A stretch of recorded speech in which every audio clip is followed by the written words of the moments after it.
జీవనరసం వీక్షకులకి స్వాగతం సుస్వాగతం. మీ అందరికీ నమస్కారం. అమెరికా అధ్యక్షుడు డొనాల్డ్ ట్రంప్కు పిచ్చి బాగా ముదిరిపోయింది. నిజం చెప్పాలంటే దాన్ని పిచ్చి అనకూడదు. డొనాల్డ్ ట్రంప్ డబ్బు సంపాదించాలి అనేటువంటి ఒక మానసిక వ్యాధి ఉన్నవాడు. డబ్బు సంపాదించాలనేటువంటి విపరీతమైన యావ వాడ రోగంతో భయంకరంగా బాధపడుతున్నాడు. చావుకు దగ్గర పడినటువంటి వాడు ఇప్పటికీ పెద్ద పెద్ద కంపెనీల్లో వాటాలు గుంజేసుకోవాలని చెప్పి శతవిధాల ప్రయత్నాలు చేస్తూ పెద్ద కంపెనీలను భయపెడుతూ వాళ్ళ దగ్గర వాటాలు రాయించుకుంటున్న దుర్మార్గుడు వాడు. వాడికి ఇప్పుడు భారతదేశం అన్నా మోడీ అన్నా తీవ్రమైన ద్వేషం కలుగుతోంది. వాడి దగ్గర పనిచేసేటువంటి సీనియర్ ట్రేడ్ అడ్వైజర్ నవారో అనే ఒకడున్నాడు. ఈ నవారో నిన్న రాత్రి యునైటెడ్ స్టేట్స్లో ఉన్నటువంటి ఫాక్స్ న్యూస్ ఛానల్కి ఇంటర్వ్యూ ఇస్తూ దాంట్లో నోటికొచ్చినట్లు భారతదేశాన్ని దూషించి భారత ప్రజల మధ్య చిచ్చు పెట్టేందుకు ఒక భయంకరమైన కుట్రకు తెరలేపినాడు. భారతదేశంలో బ్రాహ్మణులు దేశ సంపదను కొల్లగొడుతున్నారు, దానిని మేము ఏ విధంగానైనా స్టాప్ చేస్తాము అని వాడు నోటికొచ్చినట్టు పేలినాడు. ఈ మాటలు వాడు ఎందుకన్నాడంటే, ఈ విధంగా ప్రజల మధ్య చిచ్చు పెట్టి భారతదేశంలో ఆల్రెడీ ఉన్నటువంటి కులాల మధ్య పోరుని మరింతగా ఎక్కువ చేయాలని, దానివల్ల ప్రజలు కొట్టుకు చేస్తారని, దానివల్ల దేశం స్థిరత్వాన్ని కోల్పోయి నాశనమవుతుందని, మోడీ ప్రభుత్వం కుప్పకూలిపోతుందని వాడి దుర్మార్గమైనటువంటి ఆలోచనలు. ఇలాంటి దుర్మార్గుడైనటువంటి నవారో అనేటువంటి వాడి వెనక ఉన్నవాడు ఎవరో కాదు, సాక్షాత్తు డొనాల్డ్ ట్రంప్. నిజానికి మీకు విషయం తెలుసో లేదో, గత 6 రోజులుగా డొనాల్డ్ ట్రంప్ ఎక్కడా మాట్లాడటం లేదు. వాడు ఎక్కడికి పోయాడో కూడా ఎవరికీ తెలియటం లేదు. ఒక సెక్షన్ ఆఫ్ మీడియా అయితే ఏకంగా వాడు చచ్చిపోయినాడనే ప్రచారం చేస్తోంది. ఎందుకంటే మామూలుగా డొనాల్డ్ ట్రంప్ అనేటువంటి వాడి నోరు ఊరికే ఉండదు, విచ్చలవిడిగా పెగులుతూనే ఉంటుంది. కానీ వాడు గత 6 రోజులుగా మాట్లాడటం లేదు, ఎక్కడికి పోయాడో తెలియటం లేదు అంటే నిజంగా ఏదో జరిగిపోతుందనే పెద్ద డౌట్ అందరికీ కలుగుతోంది. ఈ డౌటు నిజమేనేమో అన్నటువంటి విధంగా జేడీ వాన్స్, ప్రస్తుత అమెరికా ఉపాధ్యక్షుడు కూడా నిన్నటి రోజు మాట్లాడుతూ, ఏదైనా జరగరాంది కనుక జరిగితే నేను వెంటనే ఈ దేశానికి అధ్యక్షుడిగా బాధ్యతలు తీసుకుంటానని కూడా చెప్పేశాడు. ఏం జరుగుతోందో అసలు అమెరికాలో ఎవరికి అర్థం కావటం లేదు.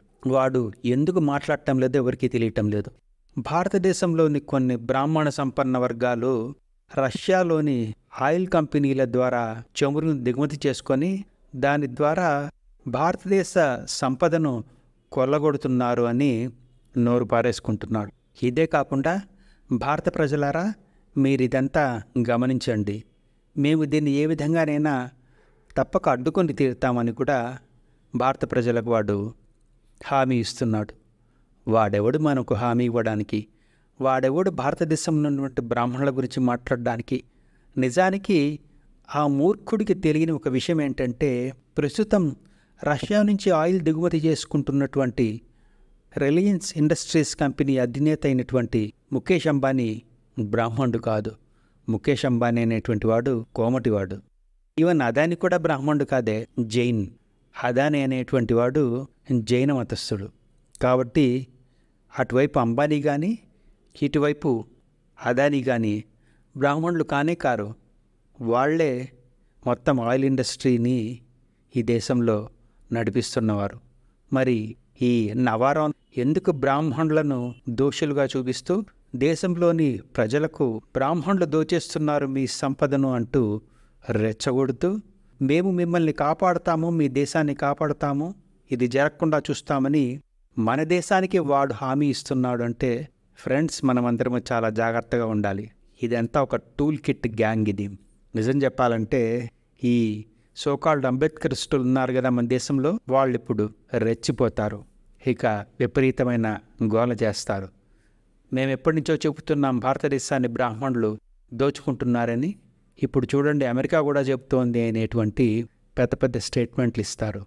ఈ విధంగా దేశంలో ఒక కులానికి సంబంధించినటువంటి చిచ్చు పెట్టే ప్రయత్నాన్ని మళ్ళీ ఈ ప్రస్తుత అమెరికా అధ్యక్షుడు, వాడు వేసే బిస్కెట్ల కోసం బతుకుతున్నటువంటి ఈ దేశంలో ఉన్న మరికొన్ని కుక్కలు కూడా ఇక రెచ్చిపోయి మాట్లాడతాయి. కాబట్టి ఫ్రెండ్స్, మనమంతా జాగ్రత్తగా ఉండాలి. ఈ జరుగుతున్నటువంటి ఘోరాన్ని, దాష్టికాన్ని, మన దేశాన్ని విభజించాలని మన దేశంలో కుల చిచ్చు పెట్టాలనేటువంటి ప్రయత్నం చేస్తున్న ఈ దుర్మార్గమైన మాటల్ని మనమంతా జాగ్రత్తగా గమనిస్తూ వీటిని తిప్పికొట్టేందుకు సిద్ధంగా ఉండాలి. మీ అందరికీ సెలవు. నమస్కారం.